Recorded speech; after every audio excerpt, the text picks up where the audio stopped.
Let's tackle the lunatic left and the threat that they pose to your life, liberty, and pursuit of happiness. It's all fun and games until someone loses their rights. That's our focus in today's preamble. Let's begin with the Democrats' crime-ridden streets. I mean streets literally. After Marxist Democrats defunded the police in Austin, crime has been off the charts there, including at this intersection that was turned into a disaster waiting to happen over the weekend. Lawless folks emboldened by the Democrat Party's soft-on-crime policies turned the street into a demolition derby, imperiling human life and making the roadways of the Texas capital unsafe for families. The GOP majority in Texas is doing very little to counter this disgraceful display. A police officer was hurt, and an Austin City Council member, the body responsible for defunding the police in the first place, was reportedly on hold with 911 for 28 minutes trying to report all of this danger. Meanwhile, Breitbart News, under the banner of Just Another Day in New York, is featuring video of a high-end store where the thieves waltzed right in and just started stealing stuff. The brazen thugs stole $50,000 worth of merchandise. It doesn't really matter where you look. If the socialists and the woke Democrat Party run your town, good, law-abiding American people are scared and the criminals rule the day. Some of you might be asking, why doesn't someone stand up and put a stop to this? Well, the left is trying to make sure you can't stop all of this Democrat crime. Here is disgraced left-wing loon Keith Olberman. Fair warning, you're going to need a shovel after hearing the copious amounts of excrement he's about ready to spew out of his corrosive mouth. We are owned by guns, and therefore there is only one way to stop the mass shootings. It is to suffocate the businesses that make billions of dollars in profits off guns, to destroy the gun lobby, the death lobby, and the Republican Party that defends those lobbies and those businesses. And the only way to do that is an economic civil war. The blue states have all the money. They must starve the red states into submission, or another 600,000 Americans will be murdered in the next 10 to 12 years. Okay, going to work backwards here.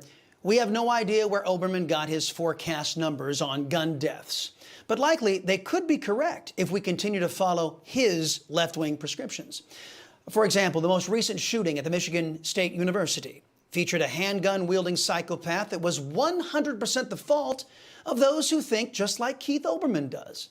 DA Carol Seaman, who is ideologically aligned with Mr. Olberman and Emperor Palpatine, George Soros, let the alleged MSU shooter, Anthony McRae, skate on a 2019 gun felony charge. Remember, Democrats like Olberman are pro-criminal. A conviction on McRae would have made it illegal for McRae to own a gun.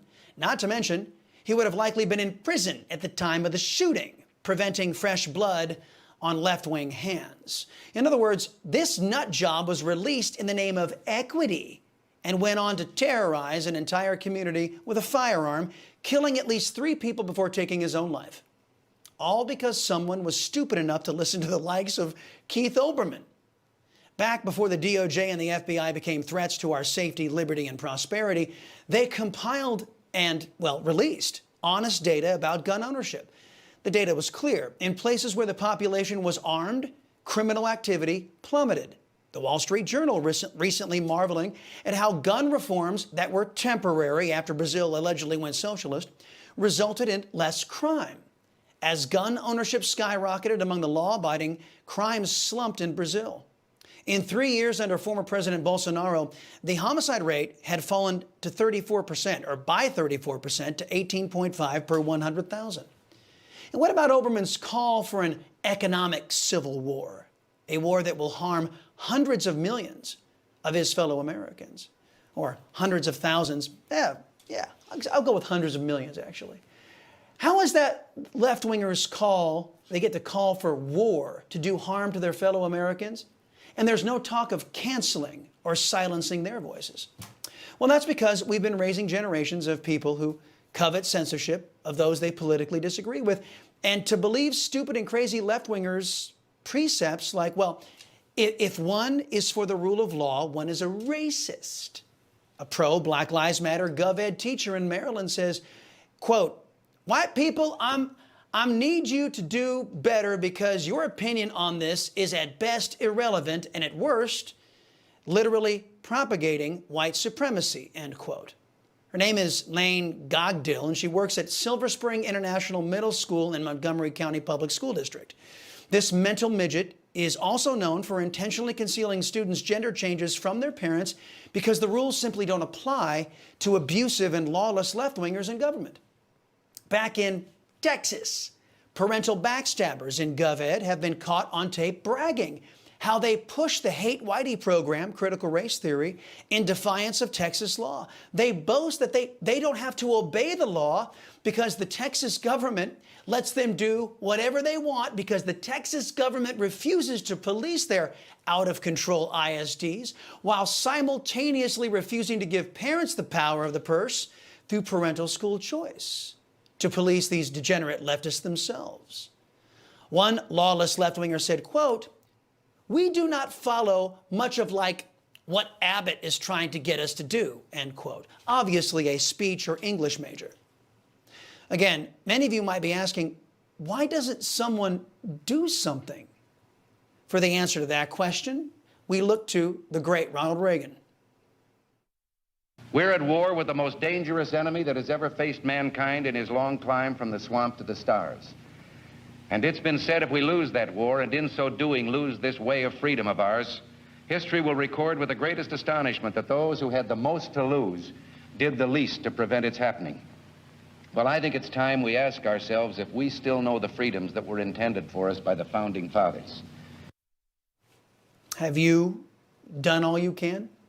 Have you done to preserve your rights, security, and prosperity, everything the Keith Olbermans of the world have done to steal those things from you and your family?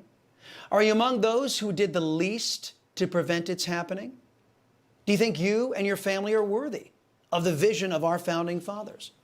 Our enemies, their words, not mine, are at war with us. Shouldn't we take them at their word? Whether it be Communist China, Keith Olberman, or the cancerous leftists in our midst, the only response that real Americans should give is this. Where then is the road to peace?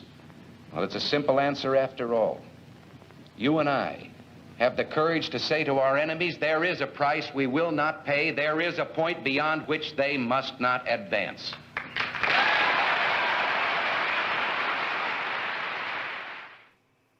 Are we still applauding today? I wonder.